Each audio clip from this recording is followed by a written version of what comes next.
ಇನ್ನು ಕೇಂದ್ರ ಸರ್ಕಾರದಿಂದ ಮಿತವ್ಯಯ ಮಂತ್ರ ಬೆಲೆ ಏರಿಕೆ ಬ್ರಹ್ಮಾಸ್ತ್ರ ಚಿನ್ನ ಆಯಿತು. ಈಗ ಪೆಟ್ರೋಲ್ ಡೀಸೆಲ್ ಬೆಲೆಗೂ ಬಿತ್ತು. ಪೆಟ್ರೋಲ್ ಡೀಸೆಲ್ ಬೆಲೆ ಏರಿಕೆ ಜನರಿಗೆ ಬೆಲೆ ಏರಿಕೆಯ ಆಘಾತ.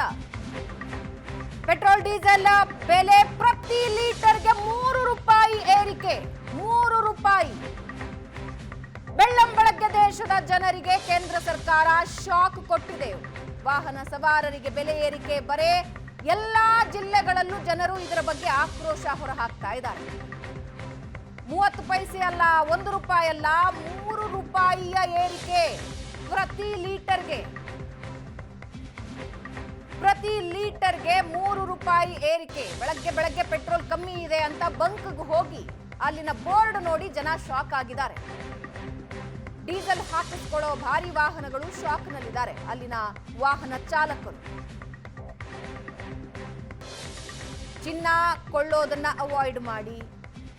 ಈಗ ಪೆಟ್ರೋಲ್ ಡೀಸೆಲ್ ಬೆಲೆ ಏರಿಕೆ, ಇನ್ನು ಏನೇನು ಸಂಕಷ್ಟಗಳನ್ನ ನೋಡಬೇಕು. ಇದರ ಮಧ್ಯದಲ್ಲಿ ರಾಜ್ಯದಲ್ಲಿ ಖಾಸಗಿ ಬಸ್ಗಳ ಟಿಕೆಟ್ ದರ ಏರಿಕೆ 20%. ಖಾಸಗಿ ಬಸ್ ಬೇಡ, ನಮ್ಮ ವಾಹನದಲ್ಲೇ ಹೋಗೋಣ ಅಂದ್ರೆ ಪೆಟ್ರೋಲ್ ಡೀಸೆಲ್ ಬೆಲೆ ಸುಡ್ತಾ ಇದೆ.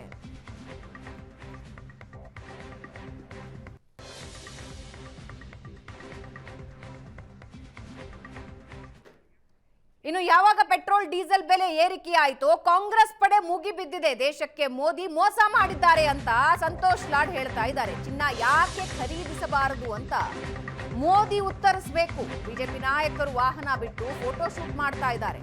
ರೈತರ ಹೊಟ್ಟೆ ಮೇಲೆ ಹೊಡಿತಾ ಇದ್ದಾರೆ ಅಂತ ಪ್ರದೀಪ್ ಈಶ್ವರ್ ಕಿಡಿಕಿಡಿಯಾಗಿದ್ದಾರೆ. ಬಿಜೆಪಿ ಸಂಸದರು ಈಗ ಎಲ್ಲಿದ್ದಾರೆ ಅಂತ ಸಂಸದ ತುಕಾರಾಂ ಪ್ರಶ್ನೆ ಮಾಡ್ತಾ ಇದ್ದಾರೆ. ಪೆಟ್ರೋಲ್ ಡೀಸೆಲ್ ದರ ಏರಿಕೆ ಆಗ್ತಾ ಇದ್ದಂತೆ ಅಖಾಡಕ್ಕೆ ಇಳಿದಿದ್ದಾರೆ ಕಾಂಗ್ರೆಸ್ ನಾಯಕರು. 4 ರೂಪಾಯಿ ಜಾಸ್ತಿ ಮಾಡಿದ್ದಾರೆ.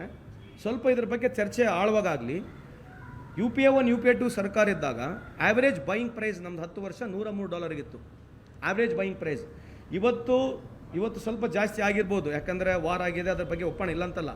ಆದರೆ ಯಾವಾಗ ಕಮ್ಮಿ ಇತ್ತು ನಾವು ಬೈಯಿಂಗ್ ಮಾಡ್ತಾ ಇದ್ವಿ. ಕೋವಿಡ್ ಸಂದರ್ಭದಲ್ಲಿ $25-30 ಖರೀದಿ ಮಾಡಿದ್ವಿ. $40 ಬಿದ್ದಿದೆ ಆಯಿಲ್ ಪ್ರೈಸು. ಆ್ಯಾವ್ರೇಜು BJP ಕಾಲದಲ್ಲಿ ಮೋದಿಯವರ ಸಾಹೇಬ್ರ ಕಾಲದಲ್ಲಿ $63-65 ಒಳಗಡೆ ಖರೀದಿ ಮಾಡಿರ್ತಕ್ಕಂಥದ್ದಿದೆ. ಈ ದುಡ್ಡು ಯಾಕೆ ಕೊಡಬಾರ್ದಾಗಿತ್ತು ಜನಕ್ಕೆ ವಾಪಸ್ಸು? ಅವಾಗ ಕೇಂದ್ರದಲ್ಲಿ ನರೇಂದ್ರ ಮೋದಿಯವ್ರ ಸರ್ಕಾರ ಇರಿದಾಗ ನಾವು 2004ರಿಂದ 2014ವರೆಗೆ ಮನಮೋಹನ್ ಸಿಂಗ್ ಸಾಹೇಬರು ಸುಮಾರು 10 ಲಕ್ಷಕ್ಕೂ ಹೆಚ್ಚು ಸಬ್ಸಿಡಿ ಕೊಟ್ಟರು. ಇವರು ಸಬ್ಸಿಡಿ ಕೊಡಲಿಲ್ಲ. ನಮ್ಮ ಕಾಲದಲ್ಲಿ ಎಲ್ಲ ರಿಲಯನ್ಸ್ ಬುಕ್ಗಳು ಮುಚ್ಕೊಂಡು ಹೋಗ್ಬಿಟ್ಟಿದ್ದು. ಇವ್ರು ಬಂದಮೇಲೆ ರಿಲಯನ್ಸ್ ಬಂಕ್ಗಳು ಯಾಕೆ ನಡೀತಾ ಇದ್ದಾವೆ ಅಂತಂದರೆ ಸಬ್ಸಿಡಿ ಕೊಡ್ತಾ ಇಲ್ಲ. ಸಬ್ಸಿಡಿ ಕೊಟ್ಟರೆ ಬಡವ್ರಿಗೆ ಅನುಕೂಲ ಆಗುತ್ತೆ. ಇವತ್ತು ರಿಲಯನ್ಸ್ ಬಂಕು, ಅದಾನಿ ಕಂಪನಿಗಳು ಲಕ್ಷಾಂತರ ಕೋಟಿ ಪ್ರಾಫಿಟ್ ಮಾಡಿರ್ತಕ್ಕಂಥದ್ದು. ಕೇಂದ್ರ ಸರ್ಕಾರ ಕಮ್ಮಿ ಇಂಪೋರ್ಟ್ ಮಾಡ್ತಾ ಇದೆ, ಪ್ರೈವೇಟ್ ಕಂಪ್ನೀಸ್ಗಳು ಜಾಸ್ತಿ ಇಂಪೋರ್ಟ್ ಮಾಡ್ತಾ ಇದ್ದಾವೆ. ಸಬ್ಸಿಡಿ ಮಾನ್ಯ ಈ ದೇಶದ ಪ್ರಧಾನಿಗಳು ನರೇಂದ್ರ ಮೋದಿಯವರು ಅವ್ರ ಸ್ಪೀಚಲ್ಲಿ 7 ವಿಚಾರ ಮಂಡಿಸಿದ್ದಾರೆ. ಚಿನ್ನ ಖರೀದಿಸಬೇಡಿ ಅಂದರು, ಚಿನ್ನ ರೇಟ್ ಜಾಸ್ತಿ ಆಗೋಯ್ತು. ಡೀಸೆಲ್ಲು ಪೆಟ್ರೋಲು ಕಡಿಮೆ ಬಳಸಿ ಅಂದರು. ಅವರ್ಯಾರೋ ದೇವೇಂದ್ರ ಫಡ್ನವೀಸ್ ಅವರು ಸೈಕಲಲ್ಲಿ ಹೋದ್ರು.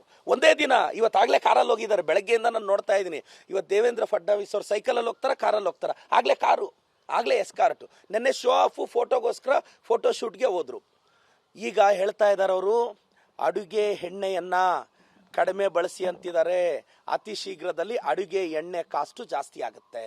ಮಾನ್ಯ ಇದೆ 2014 ನೀವು ಮೀಡಿಯಾದವ್ರು ಹೇಳ್ಬೇಕು. ನೀವೆಲ್ಲರೂ ಕೂಡ ಅವತ್ತು ಸುಮಾರು 10 ವರ್ಷಗಳ ಕಾಲ ನಮ್ಮ ದಿವಂಗತ ಮಾಜಿ ಪ್ರಧಾನಮಂತ್ರಿ ಮನಮೋಹನ್ ಸಿಂಗ್ ಅವರು, ಸೋನಿಯಾ ಗಾಂಧಿ ಅವ್ರ ನೇತೃತ್ವದಲ್ಲಿ UPA ಗೌರ್ಮೆಂಟಲ್ಲಿ ಏನು ಒಳ್ಳೊಳ್ಳೆ ಕೆಲಸಗಳು, ಹೆಜ್ಜೆ ಗುರುತುಗಳು ಇವತ್ತು ಕೊಟ್ಟಿರ್ತಕ್ಕಂಥದ್ದು. 50 ವರ್ಷ ಏನು ಮಾಡಿಲ್ಲ ಅಂತಂತೇಳಿ ಪ್ರಧಾನಮಂತ್ರಿಯವರು 2013ರಿಂದನೇ ಭಾಷಣ ಮಾಡಿದರು ಗುಜರಾತಿಂದ. ತಾವು ಮೀಡಿಯಾದವರು ನಮ್ಮ ರಾಹುಲ್ ಗಾಂಧಿ ಅವರು ಹೇಳಿದ್ದಾರೆ. ಈಗ ನೀವು ಕೂಡ ಪ್ರಜಾಪ್ರಭುತ್ವದ ವ್ಯವಸ್ಥೆ ನೀವು ಹೇಳಬೇಕು. ಅಚ್ಚೇ ದಿನ ಎಲ್ಲಿದೆ ಇವತ್ತಿನ ದಿನ ಹೇಳಿದರು. ನಳಿನ್ ಕುಮಾರ್ ಕಟೀಲ್ ಅವರೆಲ್ಲ ಭಾಷಣಗಳು ಮಾಡ್ತಾಯಿದ್ರು. ಕೇರಳದಲ್ಲಿ ಕೂಡ ಭಾಷಣ ಮಾಡಿದ್ರು, ದೇಶಾದ್ಯಂತ ಹೇಳಿದ್ರು. ಶೋಭಾ ಕರಂದ್ಲಾಜೆ ಮೇಡಮ್